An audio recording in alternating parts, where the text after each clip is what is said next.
আৰু জুবিনৰ হাতত আছিল 4টামান সোণৰ আঙুঠি হাতখন টানি আঙুঠি লৈ গুচি গ'ল নহয় যিটো চামৰ পৰা জুবিন অন্তৰত সোমাই গ'ল আজি ধৰক 20-30 বছৰে সেই 20-30 বছৰে ল'ৰা ছোৱালীখিনি এতিয়া 50-60 বছৰ হ'ল এতিয়া যিটো আপোনালোকে ফেচবুকত দেখিছে তাতকে আমি বহুত অনুৰাগী দেখিছো ইমান তেজেদি চিঠি লিখা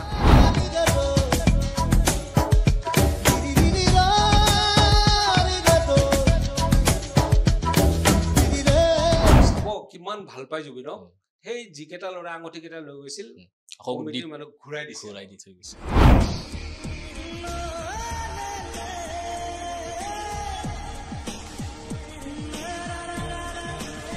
আজি যদি 100 বছৰ নহয় 200-300 বছৰ পিছতো কোনোবাই কামৰূপী লোকগীত শুনে বৰগীত শুনে দিহানাম শুনে এই সকলোবোৰ শুনিলে জুবিনৰহে শুনিব কিন্তু বিষয় বিষধৰ বিশেজৰ বৰষুণ দি আছে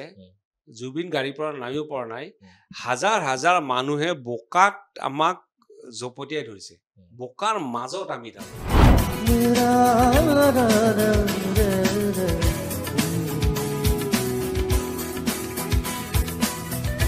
খিৰিকীবিলাকত ঢপ ঢপ ঢপ ঢপ ঢপ ঢপ ঢপ জুবিন্দা জুবিন্দা জুবিন্দা মাৰি আছে আমি ভাবিছো আজি দৰ্জা ভাঙিলে আৰু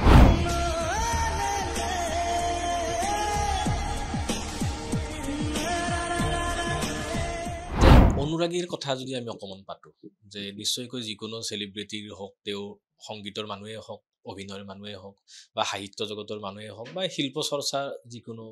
কলা জগতৰ বিভিন্ন ক্ষেত্ৰতেই হওক নিশ্চয়কৈ তেওঁলোকৰ অনুৰাগী থাকিবই আৰু সেলিব্ৰিটিৰ অনুৰাগী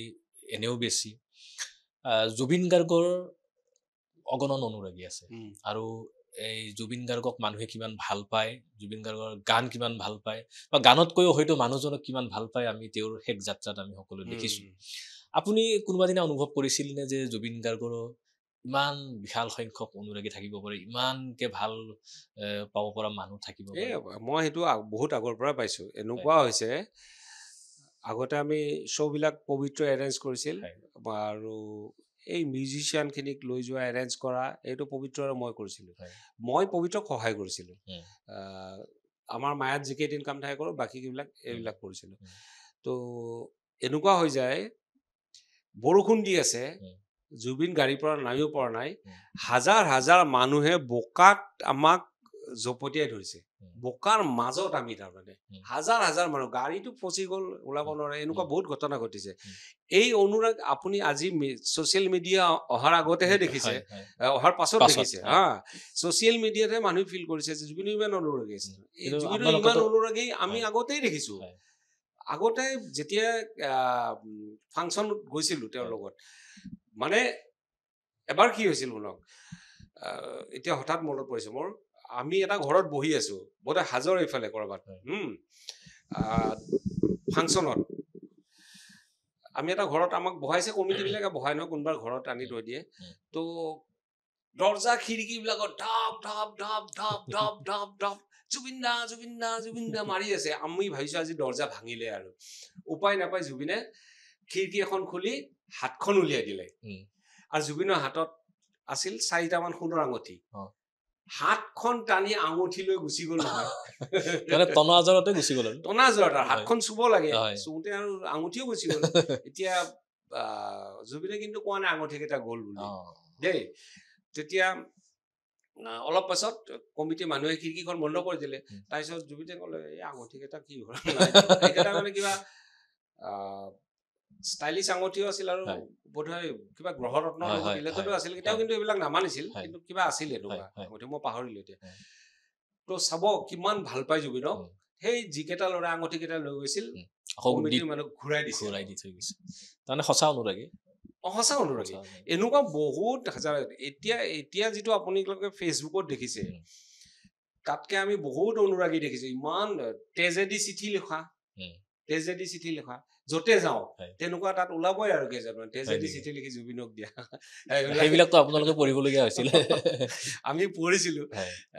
জুবিনক যদি জোকাও হয় লাজ কৰে আৰু হয়। এনেকুৱা টাইপৰ লাজে কৰে দেই মানে আৰু গৰ্ব তেতিয়া নকৰে। চিঠি লিখাৰ প্ৰৱণতা এটাও আছিল তেতিয়া চিঠি লিখাৰ প্ৰৱণতা আছিল ডিজি মিউজিকতো হাজাৰ হাজাৰ চিঠি আহে মই সেই কথাটো তাৰমানে ডিজি মিউজিকত বহুত মানুহে বিচাৰি আহিছিল বহুত মানুহ বহুত বিচাৰি আহিছিল অ। সেইবিলাকতো আপোনালোকে লগ পাইছিল লগ পাইছে। মানে এক প্ৰকাৰ উন্মাদনা এটা আছিল উন্মাদনা আছিল হয়। উন্মাদনা আছিল তেতিয়া মোবাইল নাছিলতো আৰু নাছিল, বা হয়। এনেকুৱা লেণ্ডলাইন আছিল আৰু লেণ্ডলাইন আছিল ডিজি মিউজিকৰ লেণ্ডলাইন নাম্বাৰ আছিল লেণ্ডলাইন আছিল সেইটো খুব ফেমাছ আছিল হয় অহৰহ ফোন আহি থাকে হয়, জুবিনক হয়, বিচাৰি হয়। কোনোবাই যদি ভাল কামতো ফোন কৰে মানে সেইটো নাপায়ে জুবিনে উম, তেনেকুৱা আছিল এই ব্যক্তিগতভাৱে লগ ধৰিহে কামটো কৰে উম। কিন্তু সেই সময়ত মই ভাবো এতিয়া যিখিনি অনুৰাগী হয়। তেতিয়া সেই চামটো যিটো চামৰ পৰা জুবিন অন্তৰত সোমাই গ'ল আজি ধৰক ২০-৩০ বছৰে সেই ২০-৩০ বছৰে ল'ৰা ছোৱালীখিনি এতিয়া ৫০-৬০ বছৰ হ'ল নিশ্চয় হয়নে নহয় তো সেইখিনি মানুহে অহৰহ তেওঁক কঢ়িয়াই লৈ ফুৰিছে বুকুত কঢ়িয়াই লৈ বুকুত কঢ়িয়াই লৈ ফুৰিছে গতিকে সেইকাৰণে এটা মানে তেওঁলোকৰ ল'ৰা ছোৱালীও জুবিনৰে অনুৰাগী জুবিনৰে অনুৰাগী কাৰণ এটা সৰু সজাইতো মই দেখিছো হয়। কান্ধত অ, ল'ৰা ছোৱালী লৈ এই প্ৰচণ্ড ভিৰত প্ৰচণ্ড গৰমত কি সাহসত কিমান ভাল পালে কিমান ভাল পাব লাগিব তেনেকে আহিছে দেখিলে এতিয়া চকু পানী ওলাই যায়। মানে কমেও ৩টা প্ৰজন্ম উম। ৯০ দশকৰ পৰাই যদি আমি কমেও ৩টা প্ৰজন্ম জুবিন গাৰ্গৰ অনুৰাগী উম। বা আগন্তুক সময়লৈ যেতিয়ালৈকে অসমীয়া সংগীত বাচি থাকিব বা অসমীয়া জাতি বাচি থকালৈকেতো অসমীয়া সংগীত বাচি থাকিবই তেতিয়ালৈকে নিশ্চয়কৈ জুবিন গাৰ্গো বাচি থাকিব আপুনি কি ভাবে যে এতিয়া জুবিন গাৰ্গক এই নতুন প্ৰজন্মই কিদৰে জীয়াই ৰাখিবলৈ কি কি কৰা উচিত আচলতে কি পন্থা লোৱা উচিত নহয় কথাটো এনেকুৱা চাওক বেলেগ গায়কৰ কথা মই নকওঁ জুবিন গাৰ্গে অকল গান গোৱা নাছিল he is not a singer only তো আৰু জুবিনে অসমীয়া সংগীতৰ এনেকুৱা এটা ধাৰা নাই য'ত কণ্ঠদান কৰা নাই নিশ্চয় এইটো এটা বহুত ডাঙৰ কথা আমাৰ অসমীয়া মানুহে কামৰূপী লোকগীত নুশুনিছিল ঢেকেৰী বুলি কৈছিল কামৰূপী লোকগীত গালে হা জুবিনে যেতিয়া গালে সেইটো ছুপাৰ হিট হ'ল আৰু মানুহে নতুন এটা স্বাদ বিচাৰি পালে আৰু তেওঁ কামৰূপী লোকগীত বুলি নহয় কোনটো ধাৰাত দিহা নাম কিবা নাম মানে বনগীত যিয়ে গাইছে আনকি বৰগীতো বৰগীত মই সেইটোৱে কৰো যে অসমীয়া সংগীতৰ এনেকুৱা এটা ধাৰা নাই য'ত জুবিনে কণ্ঠদান কৰা নাই আৰু তেওঁ কণ্ঠদান কৰাৰ পাছত সেই গানবিলাকে অন্য এক মাত্ৰা পাইছে আজি যদি ১০০ বছৰ নহয় ২০০-৩০০ বছৰ পিছতো কোনোবাই কামৰূপী লোকগীত শুনে বৰগীত শুনে দিহানাম শুনে এই সকলোবোৰ শুনিলে জুবিনৰহে শুনিব কিন্তু কাৰণ তেওঁ স্বৰ্গীয় কণ্ঠৰে গানবিলাক যিটো ধৰণে সজাই থৈ গ'ল সেই বস্তুটো অন্য মাত্ৰা দি থৈ গ'ল হয়তো বহুত যুগ যুগলৈকে কোনো তেনেকুৱা নোলাব